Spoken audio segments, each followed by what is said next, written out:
listening to the sweet sounds of the After Movie Diner. Support us at patreon.com/After Movie Diner. Or I'll punch you in the teats. Rate and review us on iTunes, Earthling. And now, here's your host, Jon Cross. Swelled up to an enormous size, but I can cope. Hello and welcome to another episode of the After Movie Diner. And first of all, it's been a long time coming, but how about that mailbag jingle? Here comes the postman, I wonder what he has for me. Is there something in his big brown sack? I wonder what could it be? Well, I hope the bills it lacks and instead brings me some listener feedback, or maybe, just maybe, a big bag of crack. Oh, here comes the postman, I wonder what he has for me. So, I'm not sure if you remember, but a long time ago, well, a while back anyway, we got a voicemail that was all about the 80s movie Hiding Out, and asking if we were going to talk about Hiding Out. And I said on the episode, that would be great, but I don't know who sent us that voicemail. So, back in May, this will tell you just how crap I am. Back in May, I got an email from a Jared Martin that said, "Hello, Mr. Cross. I left the voicemail about the 80s Dark Horse classic Hiding Out. Let me know if I can be of assistance. Best, Jared." And then he said, "P.S. Good last Spader episode. I hope he's sashaying around New York listening to these episodes on his earbuds." And then I realized that email sat in my inbox for 2 months because that's how awful I am. So I responded to Jared. I can't believe I never responded to this. My apologies. I could have sworn that I did. My brain, unfortunately, is made of Swiss cheese. Bit busy at the moment as my late response to this email denotes, but please, let's look to see what we can do regarding Hiding Out in the second half of the year. Jared then wrote back in July, "Hi John, no worries. I figured you were just very busy. The output from the podcast has been amazing, so I assumed you were just swamped. Though I did put on a Leslie Gore record and cried and tore up all my Jon Cross posters the first week I didn't get a reply. But now I have the wife going down to CVS to get some tape. And the Jon Cross shrine shall rise again. I look forward to dissecting Jon Cryer with you, not literally. Best, Jared."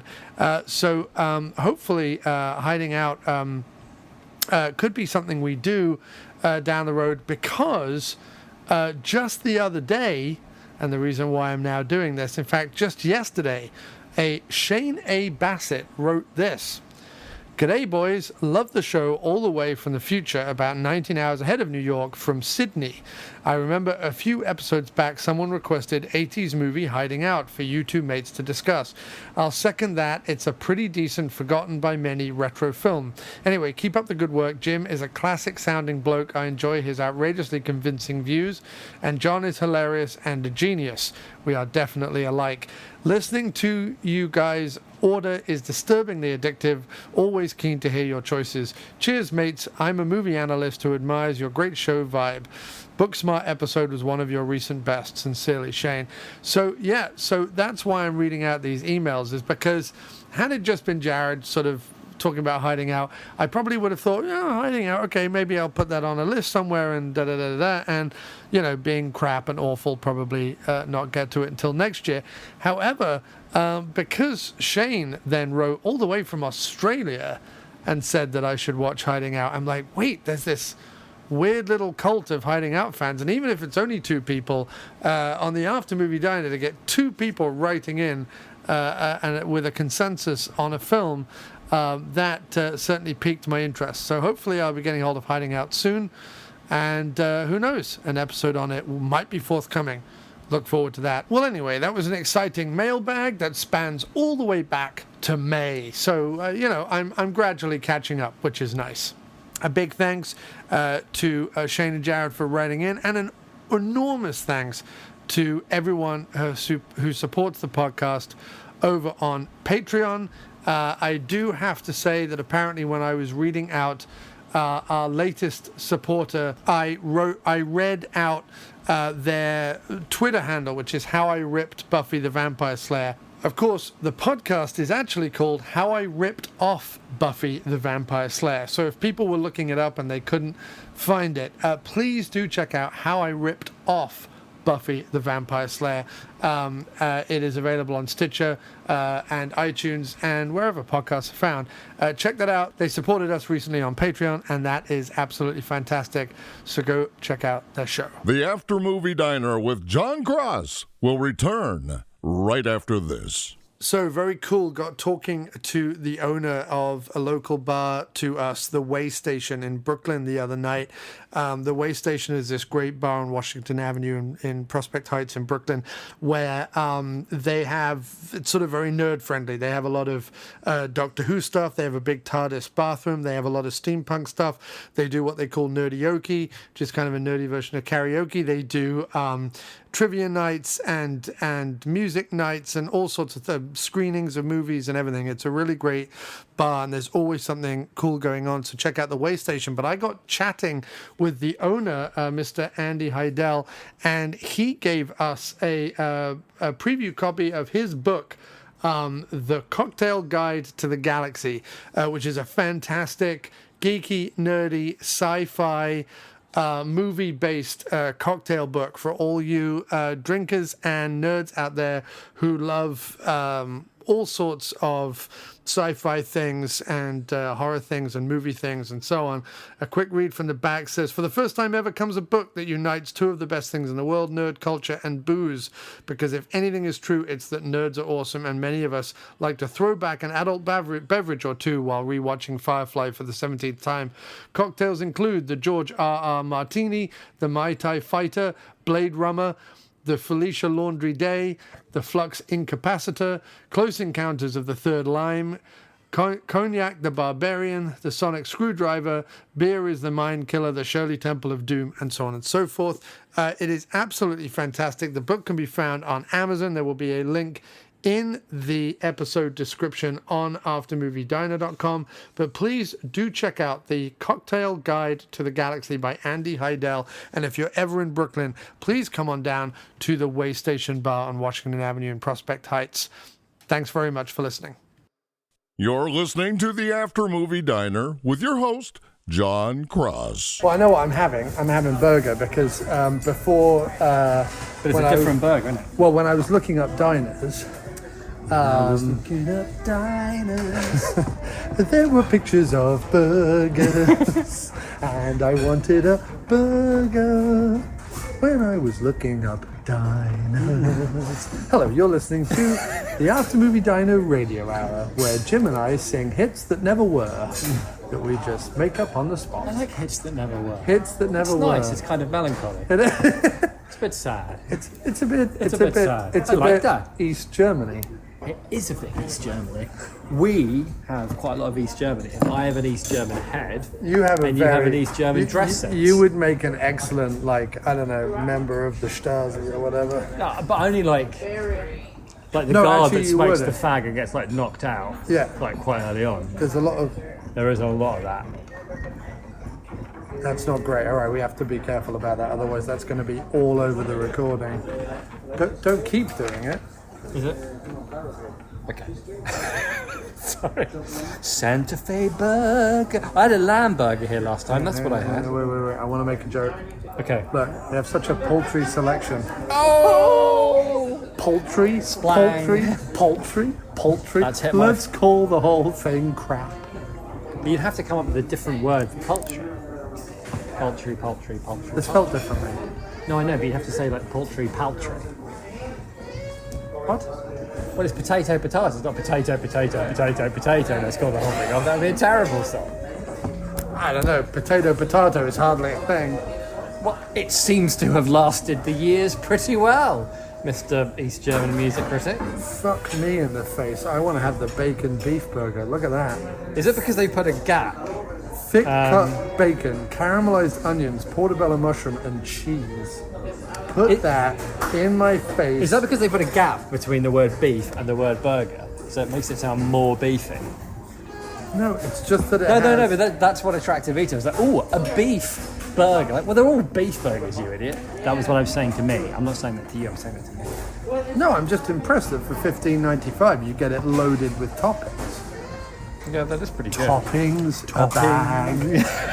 Toppings. Toppings the bag. Toppings the bag. How about toppings of the bag? Like the bag's name is Toppings. What ho, Toppings? But do you know why Toppings the bag works? Toppings the bag? Because Julie Andrews. Oh, the way your mind works. Yeah, It's so look at the sharp. way I'm all tying it in. It's like a pop culture squid. Yeah. So anyway, I'm not going to explain it any No, further. don't than explain that. it any It further. just is. a pop and culture that's squid. the end of it. We've got smooth jazz in one corner, waiters whistling in the other. This table think it's a makes a waiter. creaking noise. But I know what I'm having. I'm having Welcome to the After Movie Diner, where the Foley is unparalleled. unparalleled Unparalleled Foley. Foley. Good evening and welcome to Unparalleled Foley. Good evening. Unparalleled Folly, unparalleled Foley. Poultry. Poultry.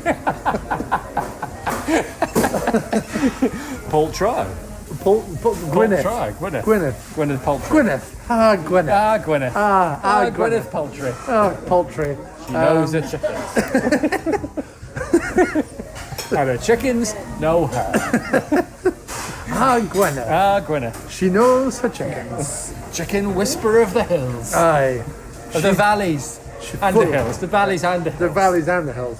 She knows all the chickens, the ones up the hills and down And the down valleys. in the valleys. So- Metaphorically, spiritually. Spiritually and actually. metaphorically. Yeah. Chickens So in the- yes, hello, and welcome to the after movie bizarreness. For some reason, I really like chickens in the valley. He is laughing quite hard about chickens in the valley. It's like a description for like a spiritual state of mind. You know what I Yeah. mean? Oh, my chickens are in the valley. My chickens, My chickens are in the valley. my chicken. Well, in America, of course, the chickens have come home to roost, y'all. That's what they say. Do they? Yes, like when. I thought we said that too. No, but they said the y'all bit. I mean, I'm sure we originated the whole chickens have come home to roost. Come home thing. to roost. Yeah. I can't imagine they just plucked it out of thin air. Plucked. See what I did there? Oh, this is just. It's just unstoppable. It's just an unstoppable You're a train. You're a podcast train. It's an unstoppable collage of collage. yeah, it's It's like an oral collage. A collage for the ears. or a stream of consciousness Yeah. Well, it's a something of consciousness. while only semi-conscious. A piss stream of consciousness. A piss stream of random. stream of so far, pissy people are listening to it. And consciousness. wait. He's alluded to Julie Andrews. He's alluded to East Germany. What are they talking about? Maybe on their burgers they'll be having some Newman sauce. Oh, I like it. Well, let's just hope that the curtains that this diner doesn't have. Let's hope that the reason why the diner doesn't have I think you're about to curtains take it too far. is that Here it is. they got torn. Oh, it's gone too far. It has. It's over now. Natalie and Shut the Bruglia. podcast I've down. Natalie and Bruglied it. The podcast. I've been I Bruglied mean, we it. were once good and now we are forgotten. How you going? How are But you? I'm Good, torn. thank you, Hey, how you good. doing, Chief? You good? Do you know what you want? I know exactly what I want. Okay, when you order that, well, I just. I I'm gonna have a burger I too. would like your bacon beef burger, my friend, please. Bacon burger? Okay, with the cheese and With the onions and the mushroom. Yes, sounds amazing. Thank you. how do you like them, medium? Sure, medium is great. Thank you. Any drink? No, water is great. Alright. Thank you so I'm much. gonna have the barbecue bacon beef Barbecue. burger. Oh, I see. Barbecue. Well done. Well done, yours, okay. And can I get a cup of English breakfast tea Okay. with milk? Thank you very much. Thank you very much. No, thank you. Can't wait. Cheers, ta. Yeah. Hi, welcome to the After Movie Diner. We're here to talk seriously about serious movies in a serious way. Every time you lean on that table, Serious. it makes a creasing noise. Try not to lean on the table. You've just Hitchcocked the whole thing up. Let's Hitchcock the whole thing off. Cocked up. Cocked off. Who knows? It's mostly puns. As the years go by, I've done the table thing again. Well, I've got to lean on the table at some point. I'm not creaking. My bit of the table's okay. Your bit's bad, but look, mine's fine. Let's just talk over it. Hello. And even if you do hear creaking in the background, tough. Ignore the creaking. Now just look at the top of your head, which is weird because it's a bit like being in a bordello with Phil Collins. Well, you would know, though. Well, I would, yeah. That's your lost weekend. That's my lost weekend.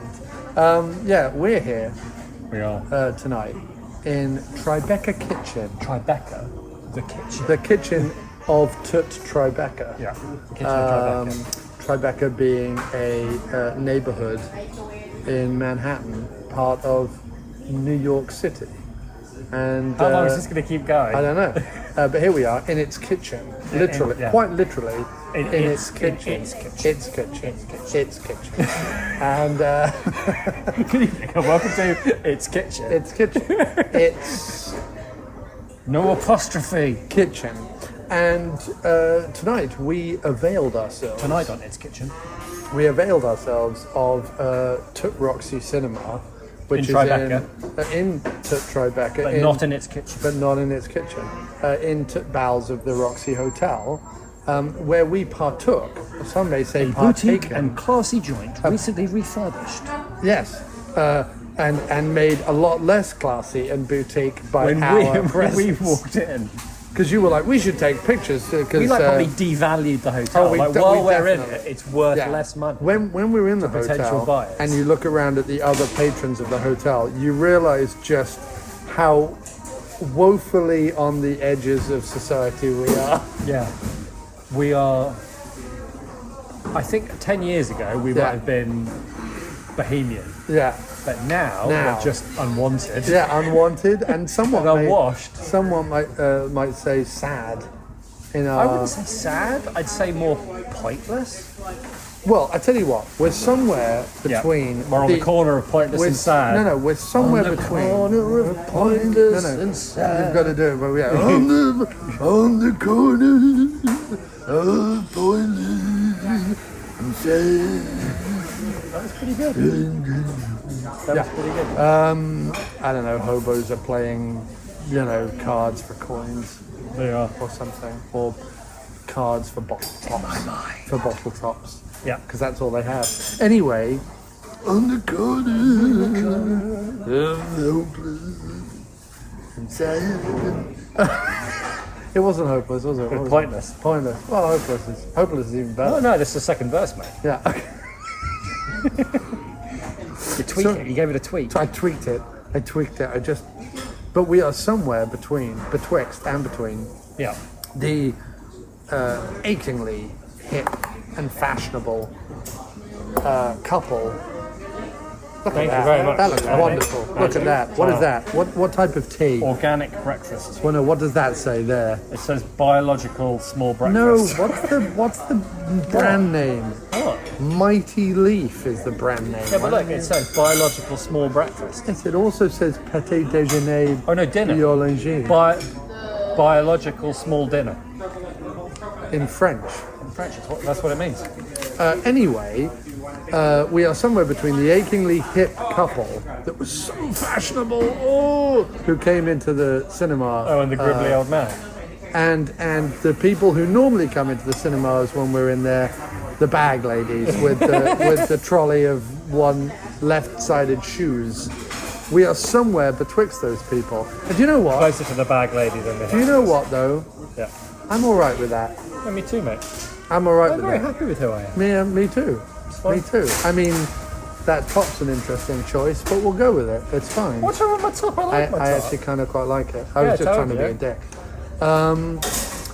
But yes, so we went to the Roxy We Cinema. did. We went and we saw. People have already all switched off, so it doesn't matter at this point. They're like, get on with Get it! on with it. And we saw Torn Curtain, the Alfred Hitchcock movie, Alfred Hitchcock thriller, starring Tut Newman and Julie Andrews, who is, let's be fair, national treasure and international treasure. Yep. And I think you probably just drop the national part once you become an international treasure. I think I want to qualify her as both, You know what? and I should That be, is your right, I mate. should be allowed. It is your podcast. As a Britisher who is living amongst the world, I am allowed to categorise her both as thus. You should. And with that, I've devolved into pretentious gobbledygook. And that is the end of the podcast. Torn Curtain. There's your review. Watch it or don't. Don't care. Either way.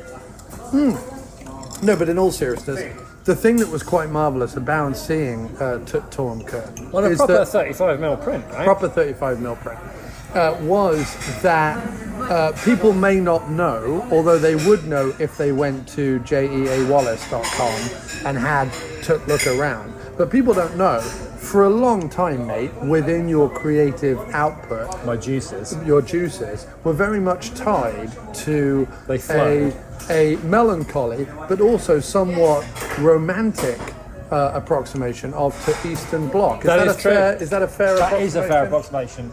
It went so far that I made a probably ill-advised attempt at a TV pilot out of that very I wouldn't say ill-advised, and I don't look at it as a...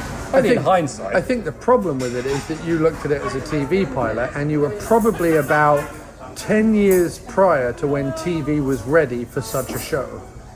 It's possible. I do regret not making it, not like writing another 10 minutes or so. Right. And making it a film. Making a movie. You know, like... it has a movie vibe, though. I don't know how much footage. There might be like 50, 55 minutes of footage, which I feel is like 15 minutes short of like a movie length film.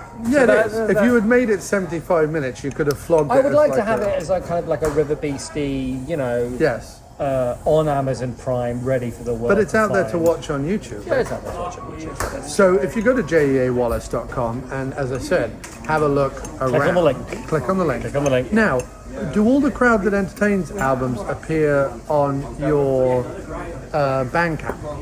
Yeah. What about the single we did that has the Eastern Bloc song about having a piano or something? All My Brown Tractors, or whatever that song was called. All My Brown Tractors. No, you remember the one we did, like one of the first songs we ever did together? Well, we did the one song about the flamingos, which was for something else. Oh, yeah. Which was at my house in Wickham. But then when we did a session in London for the first sort of EP we did before whatever. Yeah. Well, there was a song about... No, that's not on there, but the poem of that is in my book. Okay, so the poem about that is in Jim's book, which is available onto Amazon, and the link has been appearing in all the podcast write-ups that Jim has been on in the last, couple of months? Yeah, thanks, man. And there is still a massive banner. It's only a £5 in the UK, I think, still. And there is a huge banner for it on aftermoviediner.com. So if you go to aftermoviediner.com, you cannot move to Jim's book, really. It's all over to join. And here, for a little bit of context, is a clip of that song, all about... it's actually communist-era Poland, but anyway, it's behind the curtain, and it's a little soup song, a little taste of Jim and I back in the day.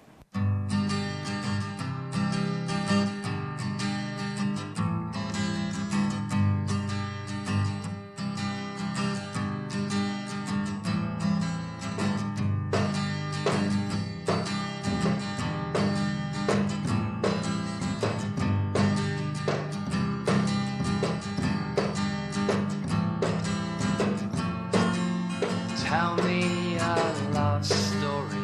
Tell me a story. Set in communist era Poland. Set in Poland. Little red cars trundle up and down grey steak mill roads.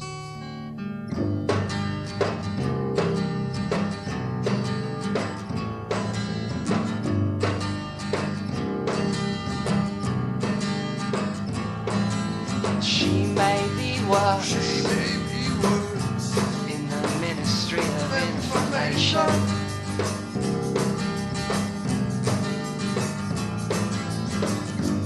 And steals cafeteria sugar lumps to fill their corners when she's waiting. At the clean, efficient station where everything's on time.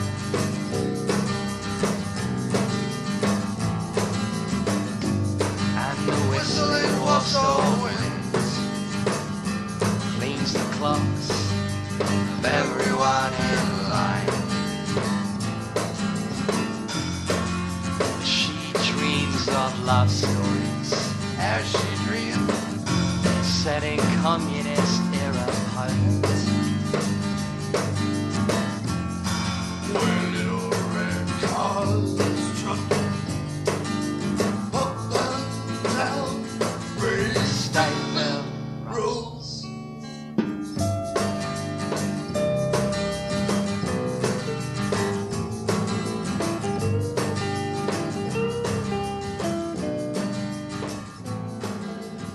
So yeah, no, the reason why I say that But yes, is- you're right. There's a lot of poems in the book, Yeah. and in my oeuvre, Oeuvre. that cast a romantic, oeuvre or oeuvre. if- Let's call the whole thing eggs.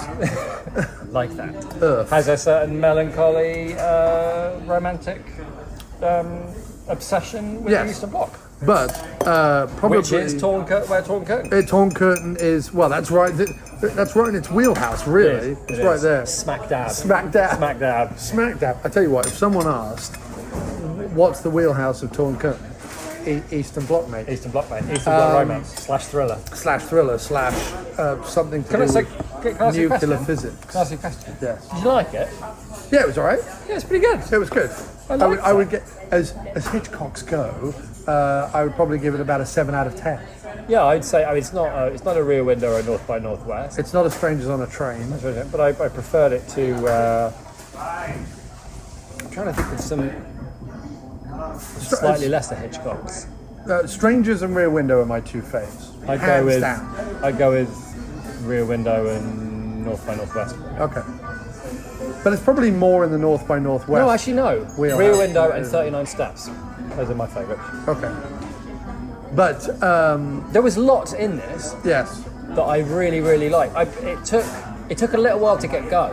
Yes, it does. I quite liked the is he or isn't he thing, but it almost felt like Hitchcock didn't really care about it until he got to Well, so East Germany, and there was that shot of him and Julie Andrews in the hotel room, and that Yes. was the first time it was like, oh, that's like beautiful unique, shot. and Yes. like he's taking care of that, and Yes. and everything that happened after that pretty much Yeah. had like something to it, like a little bit of flair, Yes. like the way the camera was, something about the sound, like it was a sequence that had like a rhythm to it. Like everything before that was a bit like, we've got to come on, let's just get to fucking Germany, and everything after that was really nice. yeah, what's interesting about it is it's roughly a 2-hour movie, and I think it could have been a really great 90 minutes. Yeah, I movie. agree. I think And that's- if they just, it'd almost be better if they just started off, if they cut the whole ship thing and the whole hotel thing and just had him. Yeah, because what does the ship really It doesn't really add anything. set up? It doesn't. There was all doesn't. that business about like them not having any heating either, and I'm like, well, I think he wanted to start it off with like a little bit of,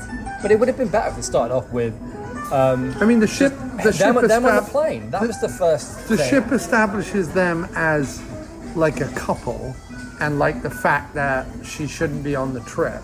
But anyway, let's boil it down. Let's do it, mate. Let's boil. Newman plays Set the diner to boil. to boil. Torn curtain ripped asunder.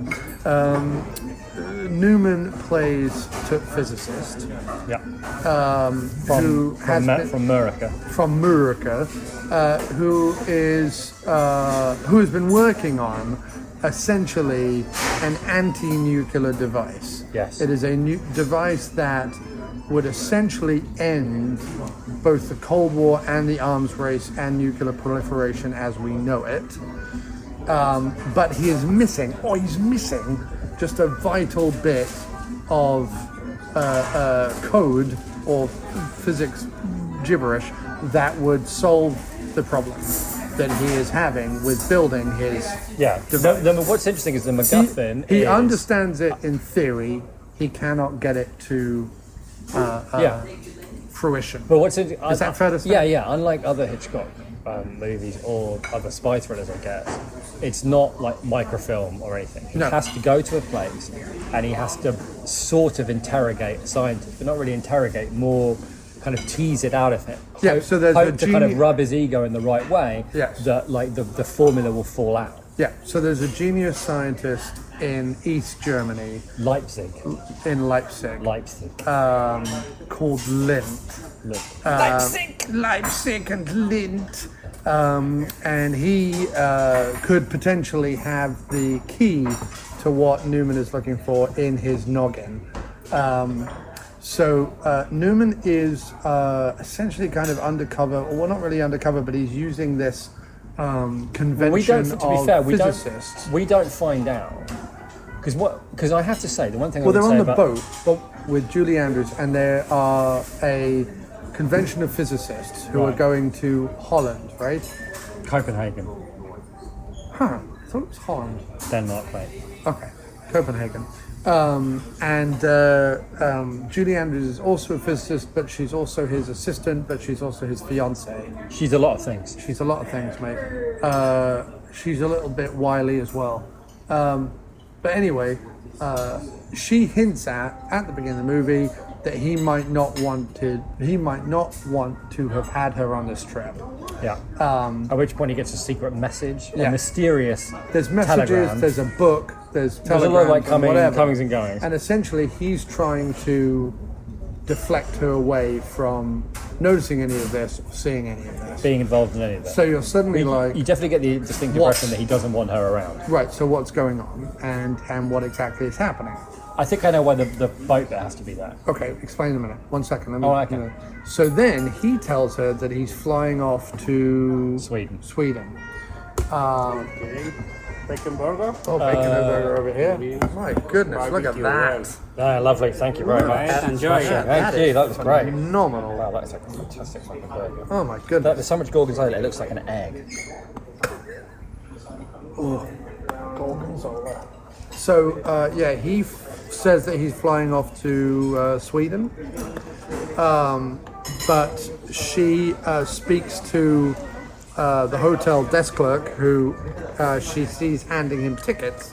And the guy's like, "You've been fooled, love. He's off to East Germany." No love.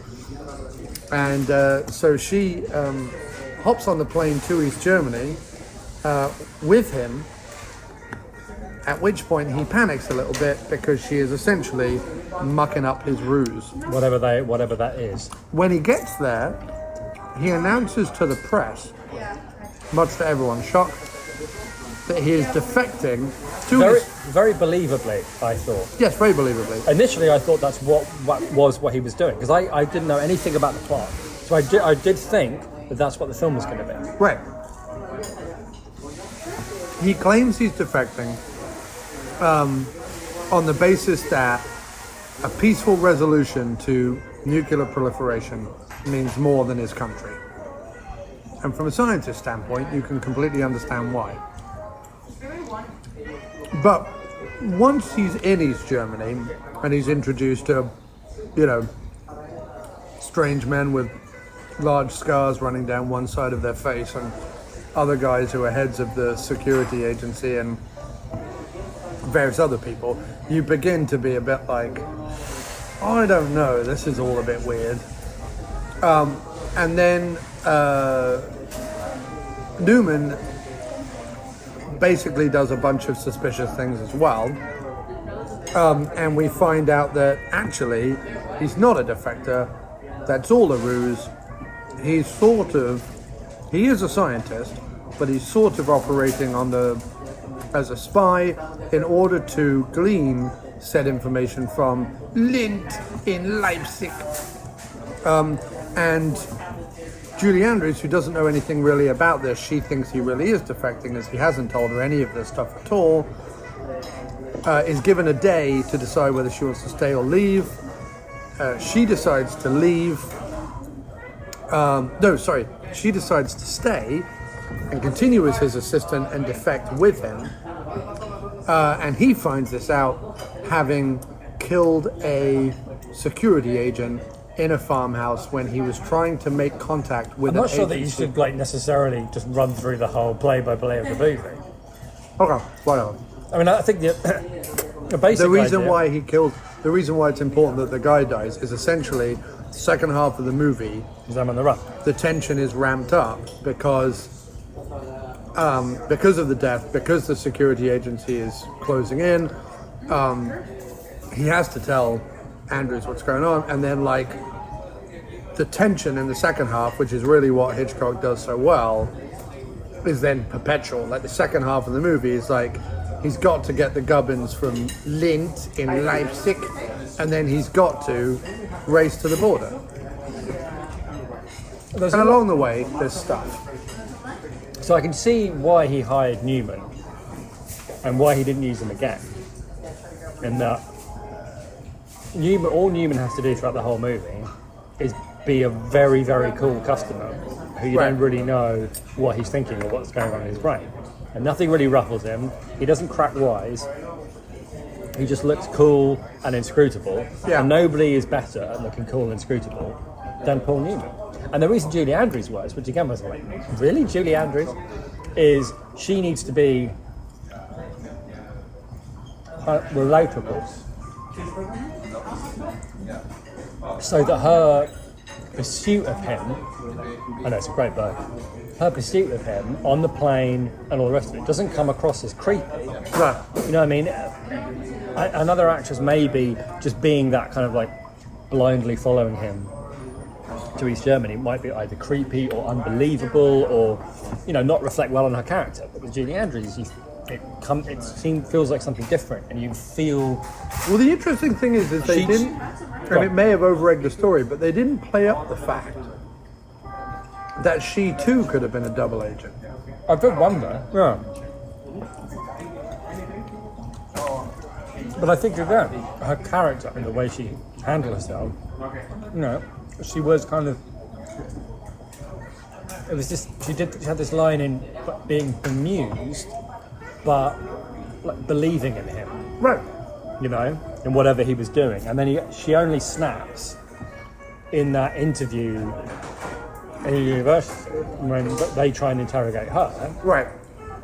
But that shot was great too. Like she sat there and it like flashes to the 5 men in the front row looking at her. Yeah. And the scientist in the back, and that was like a glorious shot. Right. And there was Full of stuff like that. There was stuff on the farm, especially some of the long shots that were very North by Northwest reminiscent, but also very good. And the death scene was because there was no Oh my god, sound. the death scene was disgusting in a way. Yeah, it was so cool. Like it reminded me a lot of some of the later Bourne films. Weirdly, it was all like grunts and silences. And, right, because like, what was what's sort of great about fight scenes in movies of this era is that everyone isn't a martial artist. Like he's not like, oh, he's a physicist, but he used to be in the military. Right. You know what I mean? Because that's the shortcut. We've talked about it before. It's what I call the Jason Statham shortcut, right? Yeah. He can be a haberdasher, but but he used to be a Marine. Yeah. And you're like, really? Does a Marine teach you jiu-jitsu? Anyway, so there's none of that. His fight with Gromek, was it? Yeah. In the farmhouse is very realistic. He's quite a likable character up to that point. Well, Gromek is like the one thing I would say about this, and I understand what you're saying about Newman and even Andrews, but I have to say, in terms of entertainment value, they are the least entertaining 2 characters in it. Everybody else in it. Yeah, that's true. Like Hitchcock realizes that he needs the 2 stars to make the movie, but he also realizes they're probably not the most interesting characters in the film, and therefore he peppers the film with these like, you know, Hitchcock's got this like wry sense of humor, right, or this like slightly sort of sadistic sense of humor as well. So he peppers the film with like these, you know, mad characters. The Polish Countess was brilliant. The Polish Countess was incredible. Even the old lady, like the whole setup of the bus that is racing for the border, and they have to stop for like a mad old Pythoness woman with like a huge case of gubbins. Like, that is such a Hitchcock idea. It's fantastic. And I love the idea that there's genuine peril because there's like another beige bus behind us. Right. You know, like there's lots of like. Well, you can't have 2 beige buses, mate. No, mate, can't. Can't have it done. Can't be done. Madness. So yeah, it's you know, it's a very engaging film, interesting film. Like I say, it's a tad long, and it is difficult to essentially make an hour-long second half of your movie. It's paced kind of weird. He seems to like skip over things that don't interest him. So like when they meet them and they get told to go to the theatre, Right. they have to do this elaborate stuff before they sit down. And he just moves to them sitting down. Right. And then finally get them into the baskets. And you go, well, that's if they're hunting through an entire theatre for people and there's two large people-shaped baskets, this is only the beginning of this sequence, but no, then cut to the boat. Right, who says, right, this is the part of the sequence I'm interested in. I don't care about it before, I don't care about the after. It's done. We can take it for granted it'll all work out or whatever. Well, because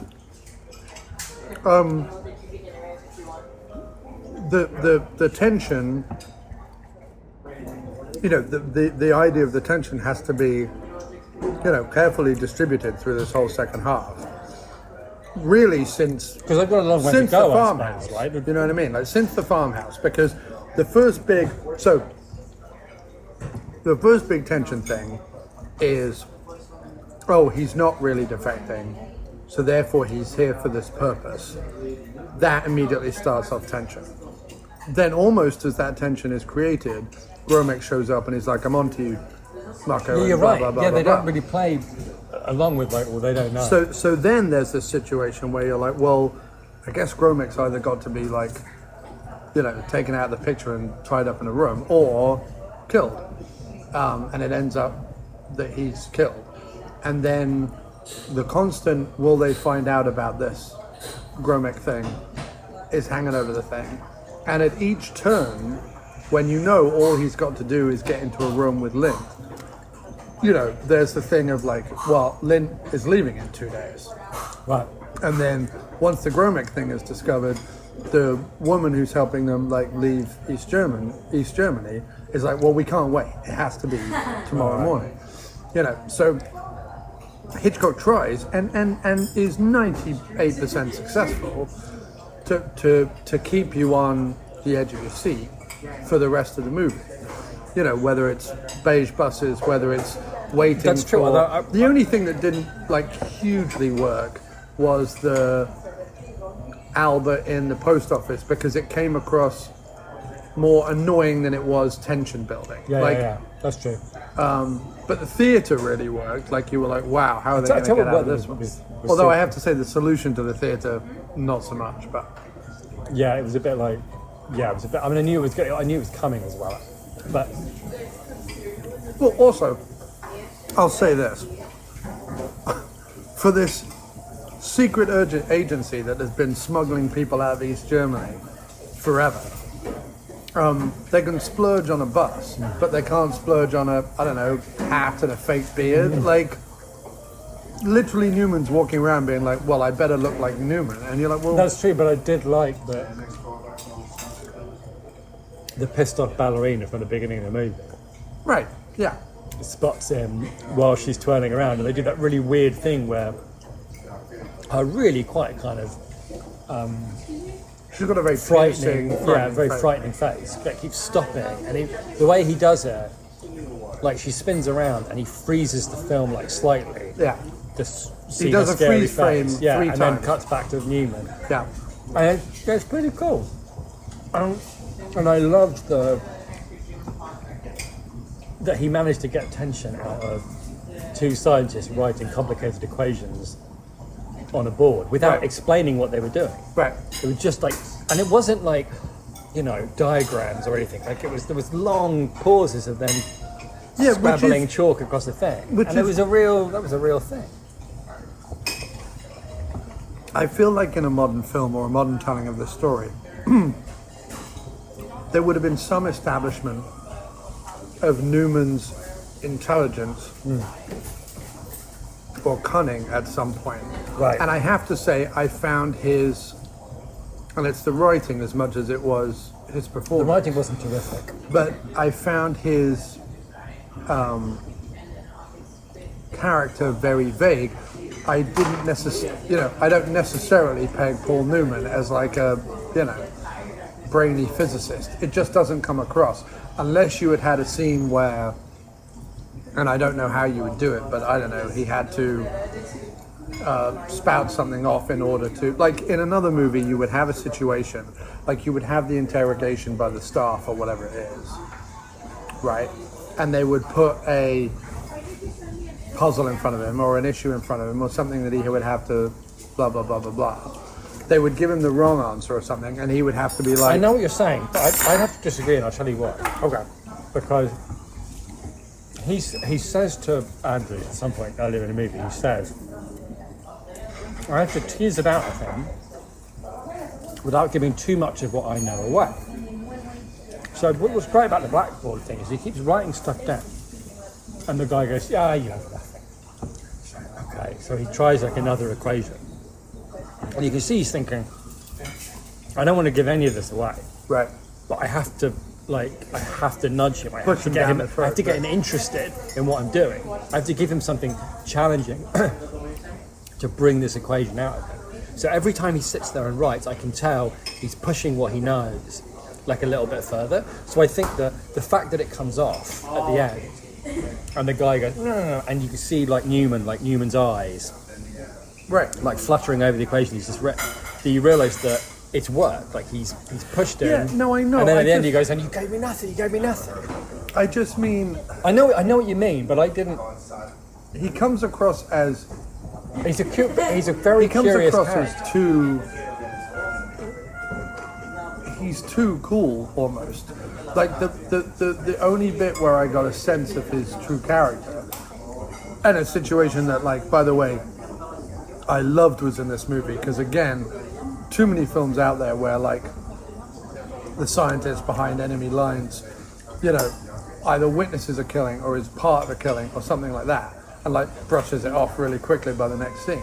The way Newman played Yeah. the fact that he literally had to suffocate a guy in a gas oven, while being strangled and everything else, and then the realization of that, and the way that the much more expert female agent, like, washed his hands and took his coat that off was and a everything really else. cool scene. That was really well played. Yeah. So there were moments like that where I'm like, that's excellent, and there was other moments that were very iconic and Hitchcockian, which is like the chase through the museum. That was really cool. Where you don't see Gromek, but you see Newman, and you just hear Gromek's footsteps. That was really neat. Which was really well done.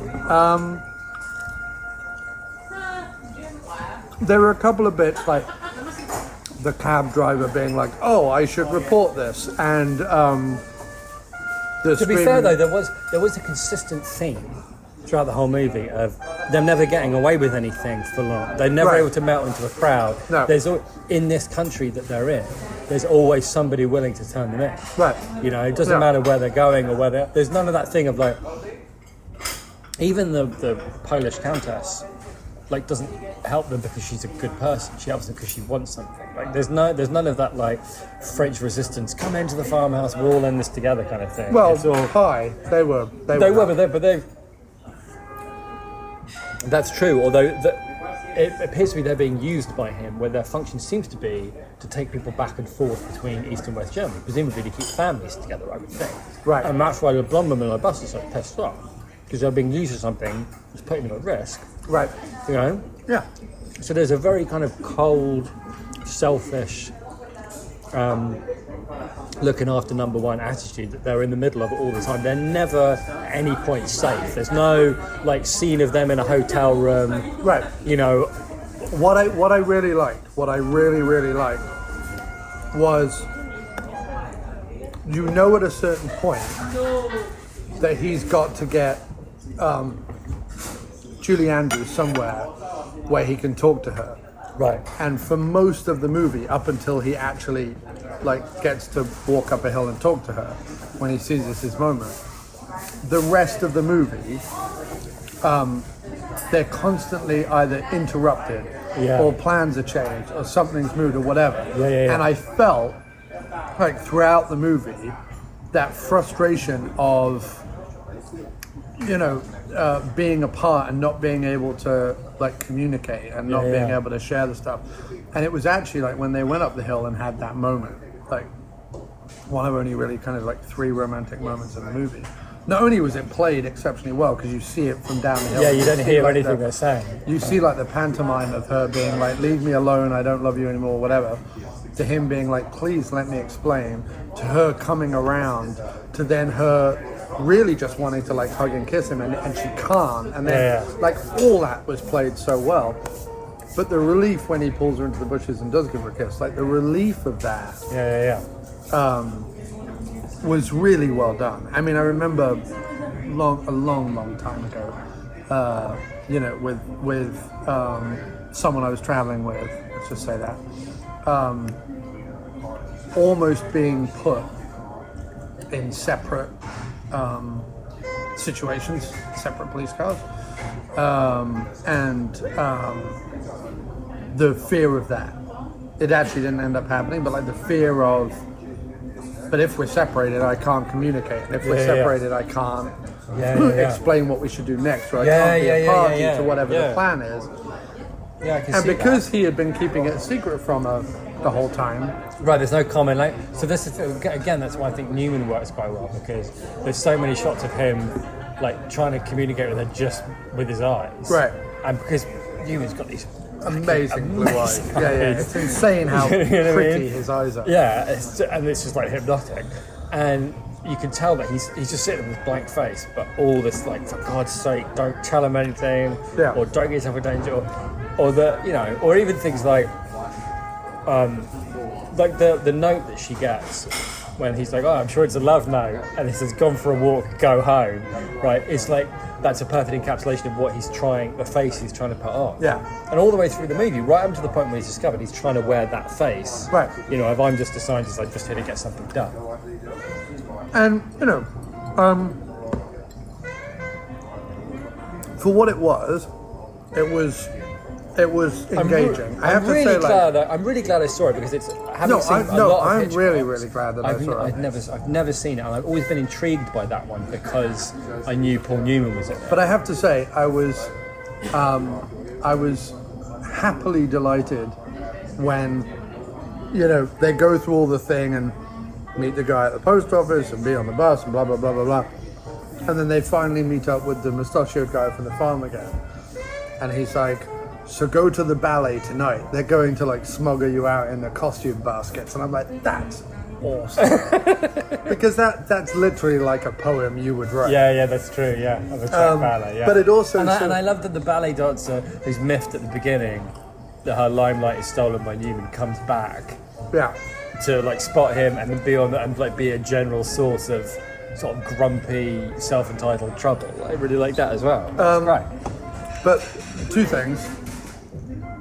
For a lot of it, I couldn't get out of my head the Not the 9 O'Clock News song. Yeah, me too. Let's end our holiday in East Berlin. No, the honeymoon. That was what I was thinking. Oh, because as soon as she said honeymoon, she says it earlier in the movie, I think. And then when they're in East Berlin, I couldn't get it out of my head for like 10 minutes.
The other thing is, I'm telling you right now that the ballet sequence at the end inspired the Top Secret ballet. Yes, thing I was thinking that too. With the cod pieces. I was thinking Most that too. definitely. Yeah. You're right. But maybe it was just. But it's the thing, like sometimes we don't know. Where the life, how we experience things is so different from the way they were experienced at the time. Right. Like movies that were flops at the time that we now consider like classics, and we wouldn't think of them as that. And then films like presumably like Torn Curtain, which amongst when you talk about Hitchcock, it's not very high on the list at all. It was critically mediocre when it came out. But presumably, even though it's critically mediocre when it came out, Hitchcock, Paul Newman, biggest director, biggest star in the world at the time, and Julie Andrews, like everybody would have gone to see that movie. Whether whether it was like meh you know, but how many mere films have we got to see? So the number of like pop culture references for us that are based on like films we were like meh about, and presumably for the blokes that made Top Secret when they were like growing up, Tonkat would have been a film that everybody saw. So it might have been like a more common reference. Not only that, I was thinking that when the East German guards were going down the bus, I was thinking Top Secret. Right, and because if you think about it, if you're going to do if you say to ourselves, what's our next pastiche going to be? And you're like, well, our next pastiche is going to be Eastern Bloc spy films and Elvis movies. Yeah. You watch a bunch of... You say to yourself, all right then, let's find a bunch of... But you have to reference things that even if people don't get the references necessarily, that it will, you know, conjure that kind of... I mean, totally. Like memory thing, you know what I mean? Even in... John Wick 3, which I saw recently, you know, they go to Angelica Houston, who's playing like some Romany, you know, gangster boss, whatever, who also like runs a ballet, an incredibly like strict ballet, and blah blah blah blah blah, and you're heaping on all this stuff, and you're like, well, you know, and it was like when we went to see Red Scorpion or whatever it was called. And, Red Sparrow. Red Sparrow, sorry. Red Scorpion is a Dolph Lundgren movie. When we went to see Dolph Lundgren in the ballet, now that was amazing. That would be amazing. But no, I mean, anything like that, once you get into... There's just, because of where the ballet comes from, and you know, Russia, Ukraine, and East Germany, and places like that, there's something very... exotic and mysterious and romantic about the ballet, because there's this idea of like these traveling troops of dancers like crossing borders who like too. Crossed, not just borders, but like went to these sort of, you know, weird Cold War theatres and put on like I was thinking that actually, you know, Viennese ballets and stuff. Like it's just there's just a lot of. But the idea when he said to them, so we're going to smuggle you out in the ballet's costume baskets, I was like, oh my god, that sounds like a line from Jim's song. I wasn't thinking about it more than actually when we were going over, thinking, oh yeah, like Cold War romance thriller, that sounds right up my alley. But because in your album Viva Stories, which begins with Grace, right? Grace Gratefully Yours. That story basically became One Night at the Curtain. Right. And it's about like a chanteuse and East German clowns and various other things, like crossing the border, trying to cross the border. So it's this idea again of like the shadowy world, and the kind of like frighteningly bleak but also like complex world of the Eastern Bloc, with the melancholy, with the romance, but also with the idea that there are these like raggedy performers within that are like part of people moving, because who's allowed to travel? It's like circuses, you know, ballet companies, traveling troops of actors. Like these are the people that you're like, well, they're just actors, so you know, or what are they going to do? They're going to throw up a stage and, you know, perform a thing. When really, like, they were helping people out and stuff. I love all that kind of that's true. world. It's very evocative. And what was nice too in this one was how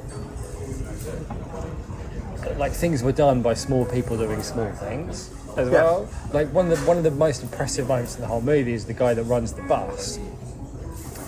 When the soldier gets on, all he does is lean across and offer a guy a cigarette and then light it.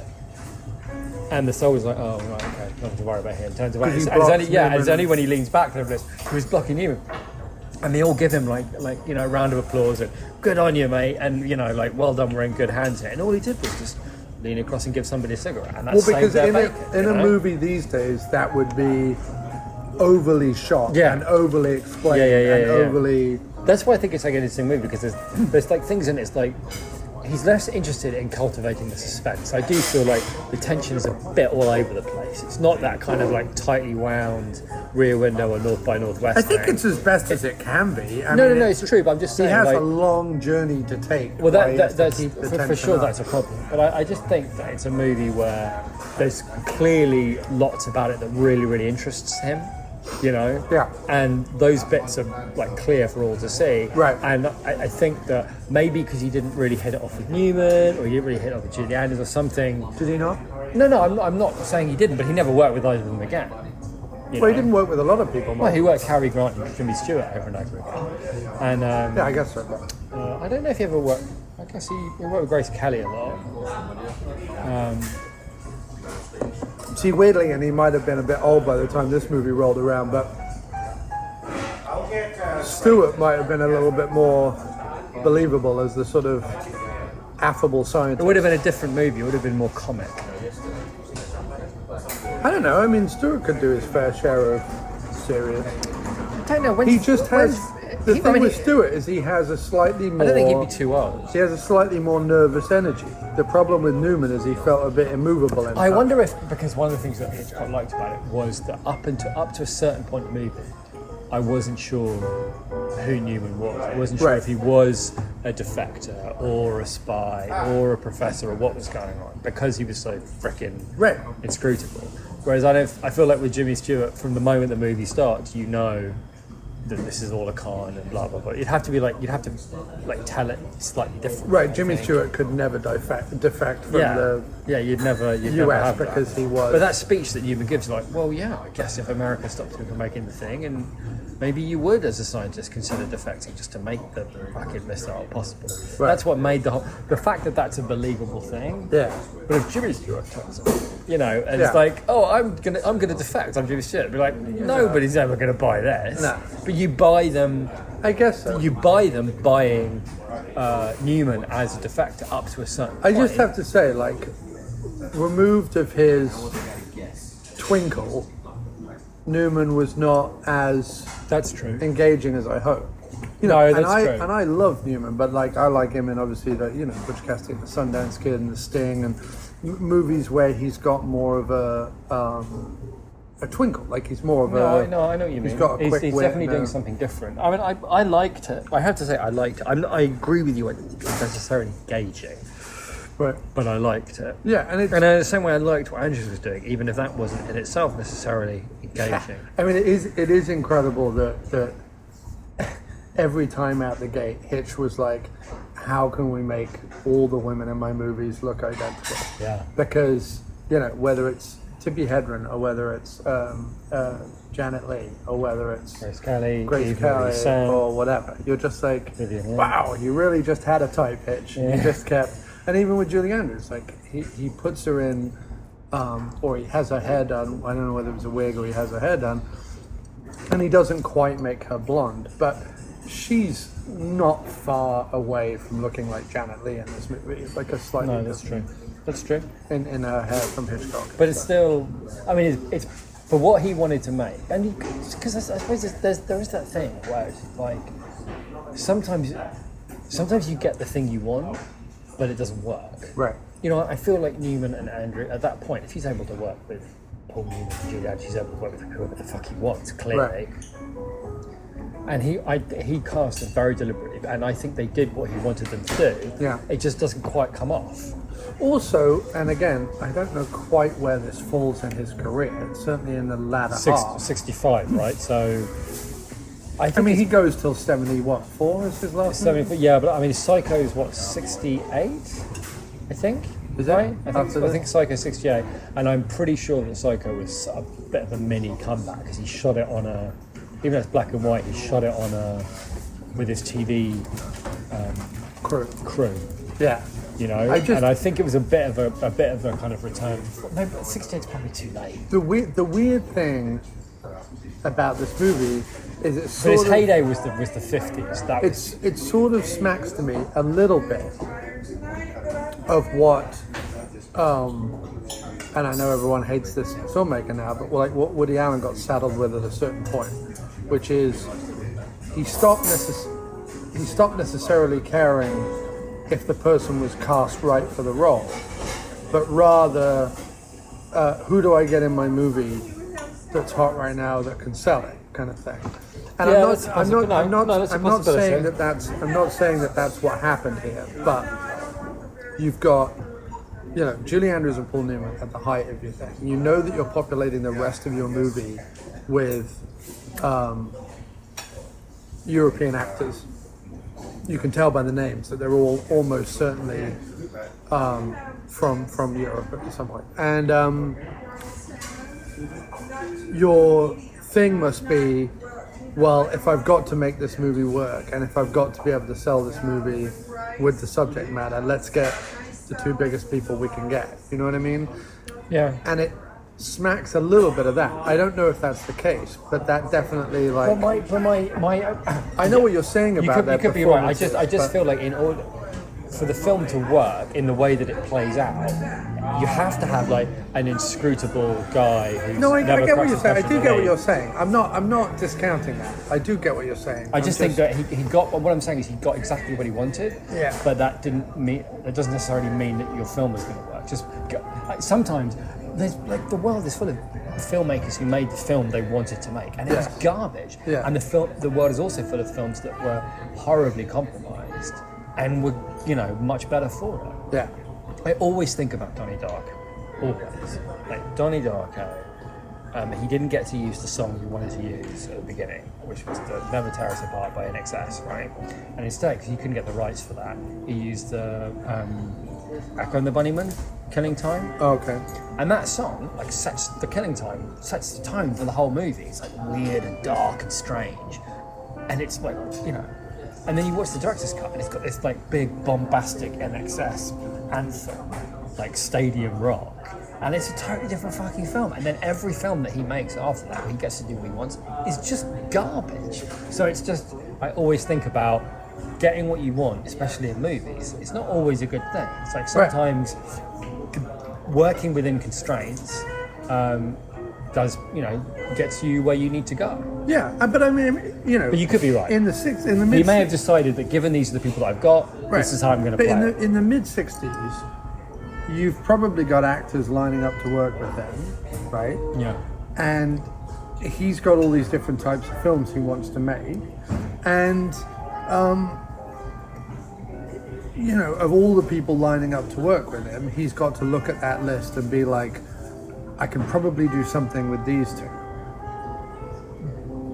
But I often feel with Hitchcock that that's not it. Like when you look at the movies that work of Hitchcock's, that are less starry. So forget the Cary Grant Stewart ones. But if you look at like Strangers on a Train, or if you look at Psycho to some extent, I know Janet Leigh was a big draw, but like Yeah. and you look at some of the others, there is a feeling, or I always get the feeling that he's cast exactly who he wants for the purposes that he wants. And in this, the feeling I got from supporting cast was that. Yeah. I feel like he went round Eastern Europe and was like, that guy with the ridiculous face, and that guy with the scar, and that guy who can, the whole shtick of Gromick about he's like, I lived on 88th Street in New York City, and Hot dog. You still say that? hot dog, you still say hot dog. And all these different phrases from America, like this East German guy who's been in America and kind of like picked up their weird phrasing and stuff like that. Like all that, I feel genuinely that Hitchcock loves. I just don't know how much he loves his leading. Now that I think character. about it, I wonder if you're right. He didn't look at what he had and kind of lean into that. No, but I also think it's not just the fault of Newman and Andrews. I think it's a weakness in the script. I don't think the script is great. But it's also a function of the script, because if you have a situation where your two lead characters literally can't communicate because of everything else that's going on around them, how do you write? You know what I mean? How do you write? There are not many scenes where Newman gets to be himself. In fact, the only time they're themselves is in the bed at the beginning when they're on the ship. And there's actually like a repartee between them. There's actually like a... Yeah, that's true. And Hitchcock really only gets that one scene to establish anything between them. The rest of the movie... That's what I was thinking. That's what I was going to come back and say. He has an before agenda. About the boat, is that you have to establish that they are genuinely in love for Newman's actions to be sort of inexplicable, and for her chasing him to be understandable. Right. It's like, hey, where did you go? You know? So the lunch scene that they have, where he's like, you know, yeah, stop. really cruel. Yeah, really cruel. Like, stop going on about this. Go home. I'm doing my thing. Yeah. That only works If you have the basis of it. But really, the only basis they have is that one scene. Yeah. Beyond that, he either has an agenda, as in the lunch scene and on the plane, where he has this agenda. yeah. And then beyond that, it's because he's now having to play this part, and he's in East Germany, and he literally can't tell her anything because the room might be bugged, because they're Yeah, you're right. constantly Because almost hassled by that the other moment that she finds out scientist. who he really is, from that point on, they're on the run. Right. They're And on they're, the but run they're from that together. point. Yeah. They're together. But they're not. But like as we point out, they don't have time to talk. They only have time to run. That's all it is. Yeah, I just felt like, especially in those sequences, like in the sequence when she gets up to dance with the other scientist who's always hanging around and bothering them, Yeah. and Newman is left with Lynn. I just felt like Newman didn't play that scene particularly interestingly. And then later, when they're in the coffee shop, and the Polish woman is, you know, acting them both off the screen and chewing the furniture, his reaction is very minimal. Yeah, that's and true. I didn't get, if the reason I think why the tension doesn't implicitly work the whole second half of the movie is I don't feel any panic on his behalf. Not that he can necessarily go around and be like, "Ah," you know, he can't like lampoon panic, but there should be some, you should get the sense that Newman is nervous, and I never get that sense. And I think that's what held me back from the film a little bit. Yeah. Okay. No, that's fair enough. I think that's fair. It But- definitely feels like he's not. It does feel to a certain extent like maybe Newman's not super connected to what he's doing. Like Right. He's maybe not enjoying it all that much. Right, and I feel that what's great about Torn Curtain is it feels like a not particularly imaginative script, mixed with a couple of people that Hitch is working with who could work, could not work, I don't know. And yet somehow, by his sheer, you know, humor and skill, Hitchcock still makes it like an entertaining. Yeah, with like stuff in it that is probably like, Film. oh, that's great, oh, that's terrific. Like, You know what I mean? Yeah, not just, oh, that bit was funny or this bit was exciting, but properly, you know, things that are going to live in my memory for a long time. Right, of course. Yeah. We'll take a check. So, We'll take a check. yeah, we'll get the check. Check, please. Yeah, thank you very much. But yeah, it was super fun to go see it. The Roxy is a great theatre. Yep. And The only popcorn that I can eat in New York, possibly the world. oh really? Yeah. Every other popcorn makes me feel like garbage, but their popcorn's brilliant. Okay. But no, great to go see this movie. I love seeing a retro film occasionally. And also, like, not just they're just putting Blu-ray on a player here. Right, but You it's know, a the definitely actual 35 mil mil. print, Yeah. Crackly and there's, you know, when you watch them like that, especially in a cinema like that. Thank you very much. Thank you. Like in the retro cinema like that. Like I do feel like this is what it would be like to watch films in the 60s. Like in 1965, I was seeing it in a cinema like this, in seats like this. Right. And it would have looked, you know. Yeah, no, it was a super great experience. It was pleasantly surprising because I can't say that I was like super keen on this, not because of what it is, but because of my mood today. It totally turned my mood around. It was some good times, and yeah, what a great way to watch it. And I don't When know you're that- in New York, visit the Roxy Cinema in Tribeca. Yes. They always have good films on. And I mean, I don't know if you rush out and track down Torn Curtain on a streaming service to watch it this weekend, but I would say If it ever comes up, definitely give it a watch. Yeah, if you've got a rainy Sunday and you're like, what I fancy is a bit of Hitchcock behind the curtain doing some spy gubbins, you could do a lot worse. Agreed. Thanks, man. I enjoyed that a lot. Yeah, me too. So to play us out, we have a track from the band that Jim and I were in for a long time called The Crowd That Entertains. The song is called The End of the Line, and it is from an album called Decorate the Trenches. Our music, as well as all of Jim's music, can be found if you go over to jeawallace.com and click the listen link. That will take you over to Jim's Bandcamp, where all of these songs are available to listen to or to purchase. So please do check out jeawallace.com. And if you like the song, why don't you go buy it? Anyway, thanks for listening.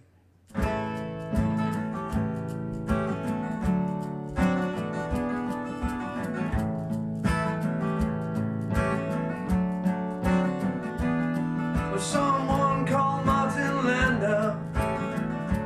I've got a murder